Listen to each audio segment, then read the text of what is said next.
Welcome to One Bad Podcast. Here's your hosts, KD and Shaner. KD, we were talking about, we started in 2018, the Sebastian Bach tour, and we said we're going to be rewinding now to the start, where this band started, where we started. I think you and I have been asked a lot of the boilerplate questions, being what's the band name mean, and how did you start in music? So let's not ask that question, but we will ask because it's important. This is like a discussion that we had and still have, honestly, when we are writing new tunes. Influences, the bands that got you into music, the bands that got you excited, and even if there was a moment, I don't know if you had a moment, probably sometime in your teens when you thought, I kind of want to play, I don't want to just listen to this. So, your influences, buddy. Yeah, when I think I think that is what made once we found our sound, we talked about it on the last episode, it took us 8 years, but we found sort of this thing, whatever that is, right? But I think part of it is the fact that you and I bring very different, some similar influences, but some very different, and that's the key, right? If we had the exact same taste, then OBS would be pretty boring, For me, I'm put myself back in 2004. I mean, there was a good phase of my life. When I say phase, I mean 12 years of my life before OBS, where, I just thought that I was living in the early 70s, So, and I think I brought that. I remember the sideburns, actually. Exactly. I drove a vintage motorbike. I had the long sideburns. I was reading the Keith Moon biography or the John Bonham or Bob Dylan, whatever, right? To me, I think all art forms have a golden era. And for me, rock and roll, the golden era was 65 to 72, and so I was just listening to so much of that sort of stuff. And the big ones, The Who and Led Zeppelin, those are the formative drummers, especially for me, right? And then sort of on periphery, it's the Stones, Hendrix, T-Rex, Bowie, that kind of stuff. So I definitely I loved that kind of stuff. And I sort of thought that I was living in that era, right? Because to me, 71 seemed way cooler than 2001, right? So just that sort of, distorted reality, which made me just enjoy life more.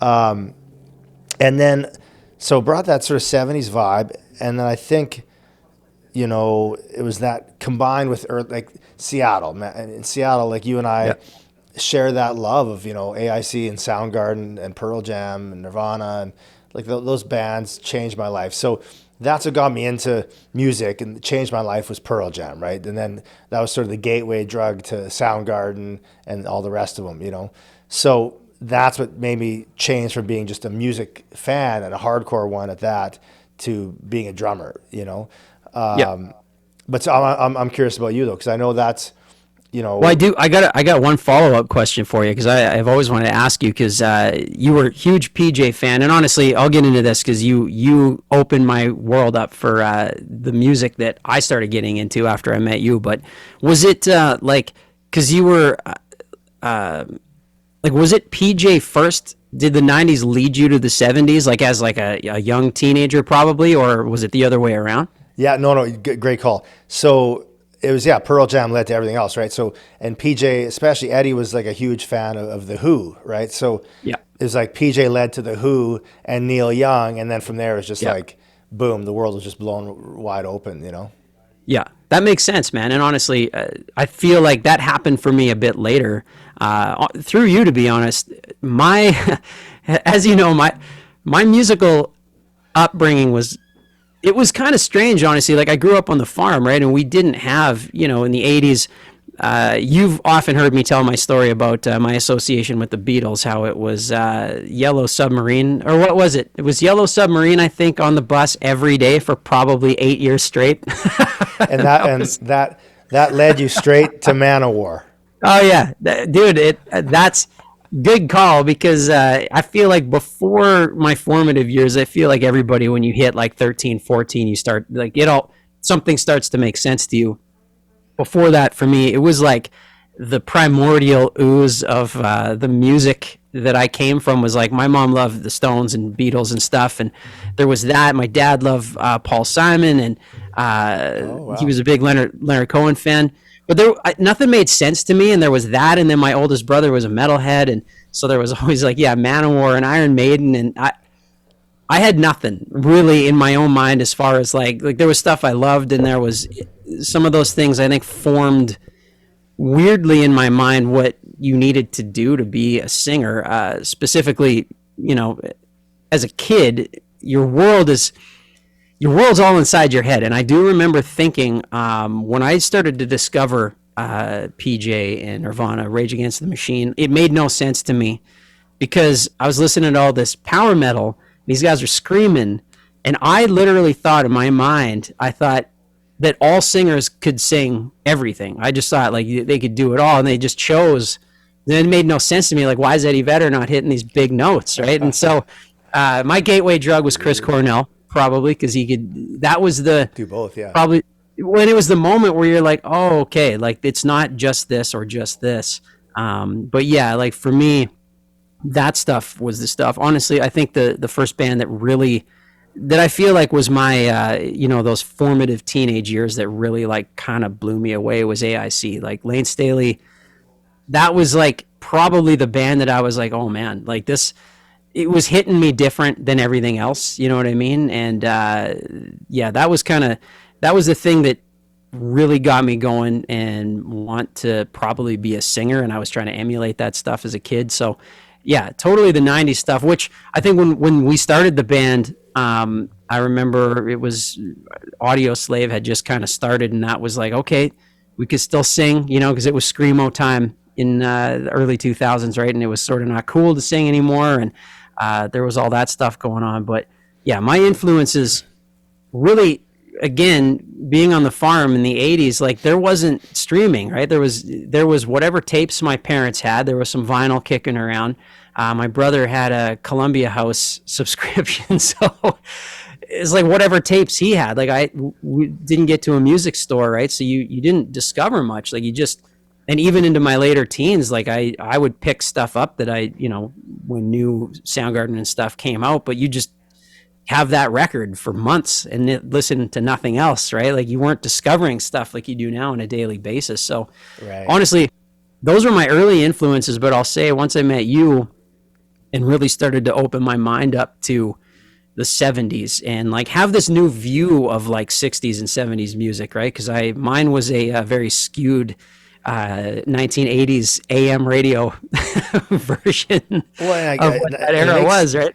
Well, it makes sense that would you'd want to rebel against that because it's pretty like, I mean, just hearing Yellow Submarine, it's like, come on, I wouldn't be a Beatles fan either, right? Like it's like a kid song, right? Which so it makes sense. You'd rebel against it, right? Or just not be turned on by it, Yeah, well, and honestly, like I think that's the thing when you talk influences, which is what this episode is. It's like those things, your formative years really solidify a thing, and I think I've had an issue in my life, and you well know this. Like I can be incredibly stubborn. I mean, who knew? Who knew the singer of a rock band could get stubborn and stuck in his ways? But I think you hold on to that stuff in your teens so tight because it really, like, as you've often said with PJ, like it's not just a band to you, right? Like it hits you in this different way. It's like a whole. I don't know if you can speak to that, but like it.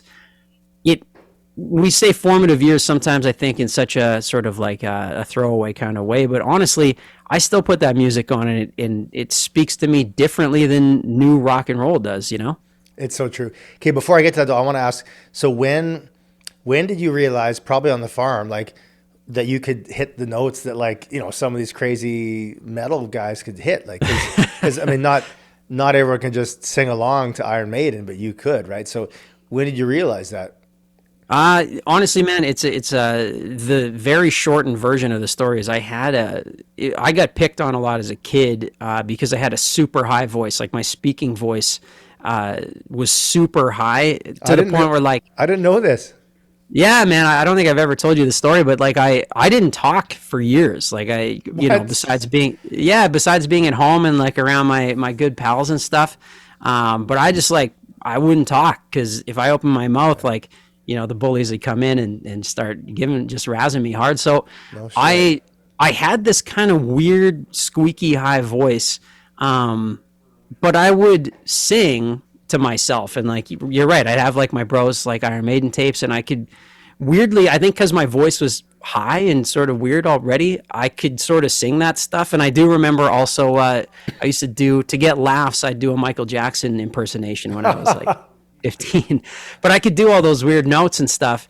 So yeah, it was pretty early on, and then my voice dropped. Finally, I think I started to emerge from puberty at about 17 years old, but I could still hit those high notes. That's awesome. Well, and dude, I'm glad you asked. And it was, to be honest, a little bit of a blessing and a curse, because as a singer, I didn't really learn to sing for a long time, right? Like I got so many kudos on like, oh my God, you can hit that shit. Like, and it was such an ego stroke, right? Like, oh my, like you can do that. And so you keep getting props for that. And I think it actually held me back as an actual singer for so many years, Right. because it was like, well, you can do the crazy athletic stuff. But that's the magic of somebody like Cornell.